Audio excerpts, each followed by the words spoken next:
Alright, we are working on the seat belts on my 79 Corvette. So I took them out and using these food clips to just kind of prop them out. This one, however, for some reason my food clips aren't working, so took the cover off.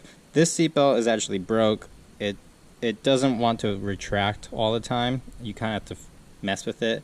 So using the C-clip here to do that for me. So we'll make the repair on that, whatever that ends up being. But first, let's clean the seatbelts. So this is the driver's side. This has a little bit of fraying. This might be the worst.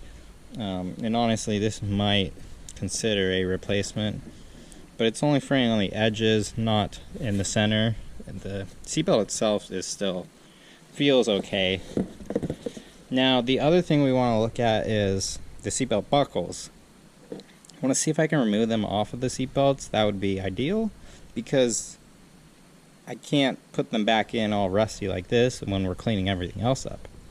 So, step one, until I figure out how to remove these, keeping them at the bottom, let's wash these off, and let's try to get some of that stains and whatnot out of it. And then we'll make a decision whether that's good enough or whether we want to go the route of dyeing these. Okay, got them laid out on the ground here. Gonna use some dollar store oven cleaner, and this should be fine.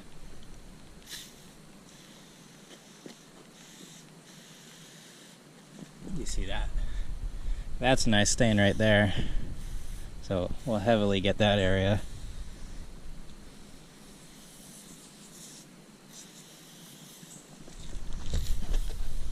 See it sudsing up like it's supposed to. Yeah, that's looking good. So we'll do the other one, then we'll hose it off. So I think I let it sit a little too long. I brushed it off, but it was mostly dried up by then. But you can see we are making progress. I'm getting rid of the dark stains with this water. So we're making some progress. We'll see how it looks once we're all done, but this orange one this rust stain is just in there pretty good. This is from the buckle where it was sitting for those 20 years. So we're gonna need some more oven cleaner, more scrubbing. So another way to clean it is put the seatbelt in some hot water. You want it not quite boiling, just under boiling, so little bubbles. We're going to throw in some white vinegar, and then also have either that powder laundry detergent, or in this case just OxiClean. So a little bit of that. We'll let it sit for 20 or 30 minutes, and that should get rid of some of the stains. Alright, so it is possible to remove the seatbelt buckle from the seatbelt, and I'm going to show you how. So this is my rig. If you have a vise, that would be perfect. Put some cardboard or something to not mar up these edges. But this is what I'm going to do. We're going to stick my flathead screwdriver right in at the corners. Give it a little tap. I'm going to use my foot to prevent it from moving. And then you'll see the edges pop out. So.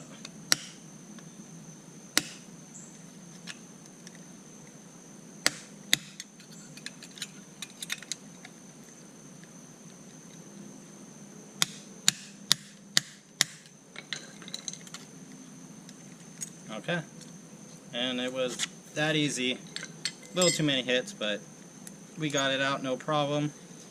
And now I'm going to take a picture of this before I forget how it goes back in. Alright, so here we have a before and after, and as you can see, the after cleans up pretty well.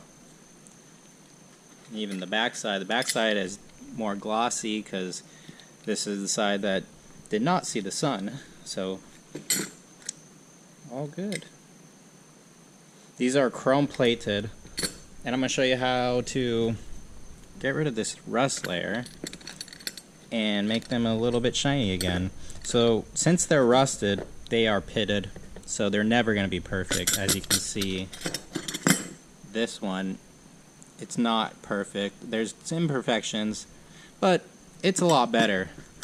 Absolutely. So we're going to take some red Scotch-Brite, some steel wool, and then using this Neverdole, trying this out, see how this does. So be gentle with this.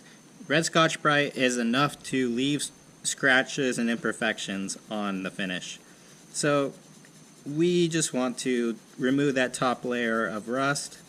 Now, I'm sure there might be a safer way to do this, but this is the route I'm going to go. So I think I'm saying this is going to leave some scratches, but then we're going to go over with the steel wool and try to get rid of that. And then the metal polish will hopefully get rid of some of that, but there's going to be scratches regardless. And especially if you're driving your car, I'm sure you're going to get some wear and tear on your seatbelt buckle, because you're actually going to be using your seatbelt buckle every time you use the car, basically.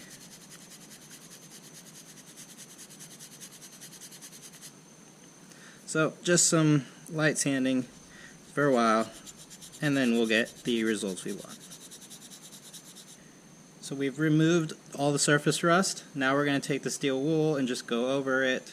Now this is just getting it very fine. I mean, honestly, this is not doing all too much. We're just getting rid of the very light scratches that are in it still. Maybe if I had a heavier grade steel wool, I think this is 000, so this is a very fine one. Maybe if we had like a 00, we could hit it with that first. But alright, now we're ready to polish it up, taking some of that wadded material out of the Neverdole. Kind of interesting if you've never used Neverdole before. This is my first time, but we'll just rub it in. This has that polished liquid in it, kind of soaked into this cotton. And then the cotton acts as like a buffing pad, so it's kind of cool. And we'll do this all the way around until we get a nice finish.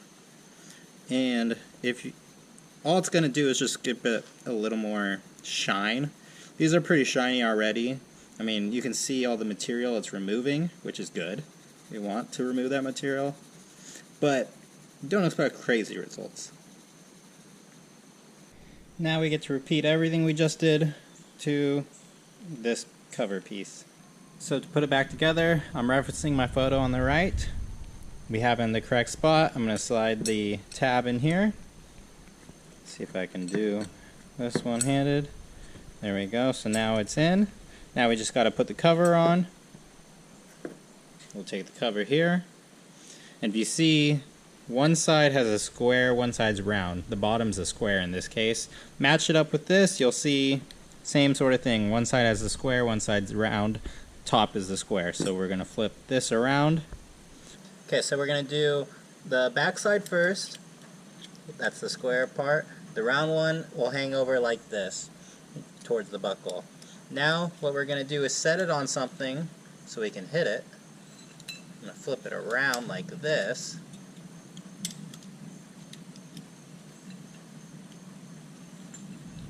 Take my rubber mallet and just give it a tap, and we're just going to tap it right into place.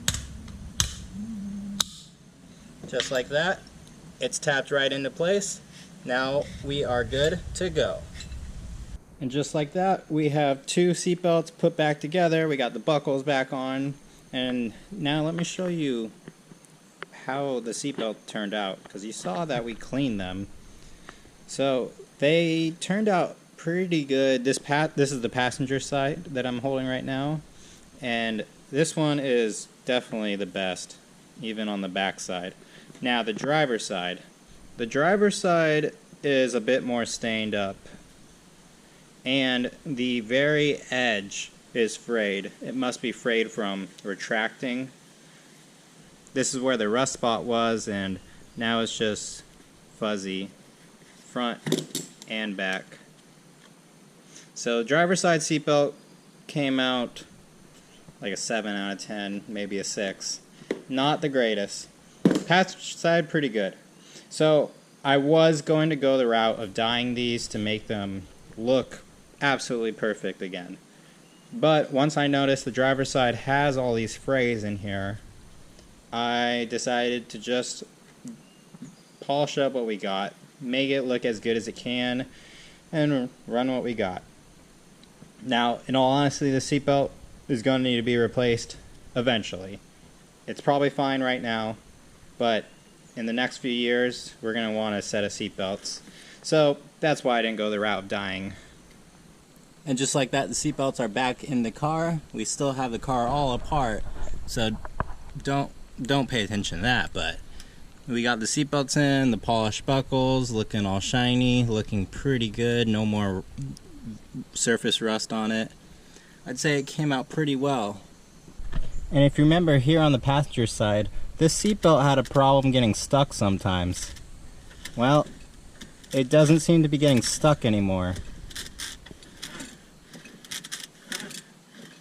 So, not sure if just unspooling it all the way, putting it back in all the way, one of those, probably ended up just fixing it. It was probably twisted up when it was spooled up. So now that we've taken it out all the way, it can roll back in without binding on anything.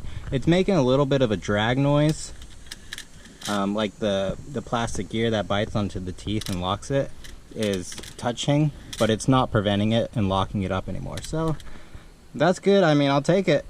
So that's going to be it for the seatbelt cleanup. Overall, they look pretty nice. There's no like major stains anymore.